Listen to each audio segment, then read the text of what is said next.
Alright guys, the first time I messed it up because I was using 1:05 p.m. and it should be really AM, guys. And I did test this off camera and it really worked, but I'm gonna just do this right now for the sake of the video, guys. So I have tested it with these 4 moons, guys. So this is the normal moon, not blurred.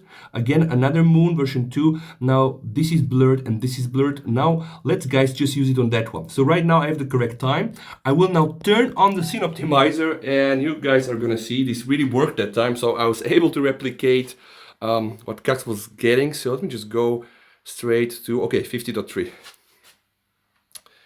That's probably too much. So, okay, for the sake of the video, let's just do 38.8. Anyway, it should work. So guys, now this is with the correct time without the scene optimizer, right? So we're gonna get this, you know, like very worse blurred photo, but it pretty much looks like the same moon. Now it's interesting because see what happens. The moment I turn the scene optimizer and the moment we have the correct time, okay, now it's gonna get interesting. It's first gonna take more time to process, guys. Oh my god, what the heck? Oh my god! And you know what is really weird is that I need to check this on my PC. I still don't think that this is the different moon, but the picture is impossibly unblurred, and this can only happen if the AI really have some very sophisticated unblurring tool, or perhaps, you know, because the moon rotates alongside the Earth every time projecting on the same face. So maybe Samsung just put somewhere, you know, like some pictures and they do it. But else, it could also be very sophisticated processing because, guys, see, let me just test. I'm gonna test this also on the other moon so that you see. So this is the blurred moon, okay? The blurred moon number 2. So let me just go and remove the scene optimizer. Let me just go and get again. I'm gonna get. Let's put 37 this time. Okay, very nice lock on the moon. All right, optimizing, and it pretty much looks like blurred, so that's what we expect. But the moment, guys, the scene optimizer kicks in and we get the same moon, something unholy happens. See here, from this you get to this, right? The interesting point is that I still can see here this artifact, so it looks to be really like the same picture.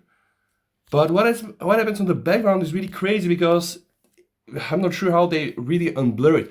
So I'm not 100% still convinced that it's fake, but it is very heavily processed, right? Because from here, from this to get this, you probably need some very, very good AI algorithms. And I of course also assume that they might be doing some tricks around.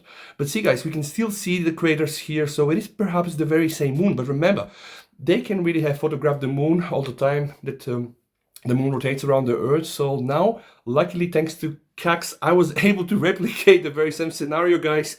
And again, you know, I can not confirm it's fake, but I can also neither say it's not fake because it looks too good to be true, right? So how do we get from this to this? That's the big question, guys. How do we get from here, from this, almost no detail, to this? Guys, now let me just show you. If I show you the original picture, guys, it's crazy because the original picture is actually blurred. This is what the unblurred picture is, okay? This is the blurred one, okay? One more time. The original unblurred picture and now the blurred one. And one that I got is somewhere like in between. So it's already interesting, but again, it's probably just some heavy AI. And again, I cannot confirm, neither can deny. So it's an interesting topic. Thank you so much, everybody, for watching. And thanks, Cax, to pointing me out to the right test scenario.